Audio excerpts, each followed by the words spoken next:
Specialistët e seksionit për hetimin e narkotikëve kapën dhe ndaluan shtetasin e shpallur në kërkim SL, 52 vjeç, për veprën penale prodhimi dhe shitja e narkotikëve.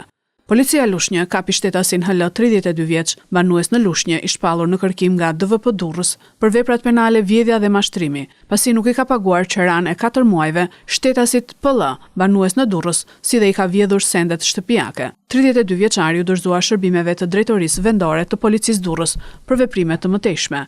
Shërbimet e komisariatit të policisë Divjak arrestuan në flagrancë shtetasin EG, 57 vjeç, banues në Divjak, pasi u kap jashtë banesës, ndërkohë që ishte me mas siguri arrest në shtëpi për veprat penale kanosja dhe prodhimi dhe mbajtja pa leje e armëve të ftohta. Shtetasi i shpallur në kërkim LA, 54 vjeç, banues në fshatin Cakran, u ndalua nga policia e Fierit, pasi dyshohet se ka kanosur shtetasin HS, 73 vjeç, për të tërhequr kallëzimin e bërë në lidhje me një aksident rrugor. Po nga këta polic u arrestua në flagrancë shtetasi AB, 35 vjeç, banues në Patos, pasi dyshohet se ka ushtruar dhunë ndaj bashkëshortes së tij. Specialistët e sektorit të qarkullimit rrugor arrestuan në flagrancë shtetasin FH, 22 vjeç, banues në Cakran, pasi ditën e djeshme në Cakran, automjeti që drejtonte ka përplasur këmbësorin shtetasin AQ, 59 vjeç, i cili ndodhet aktualisht në spital nën kujdesin e mjekëve.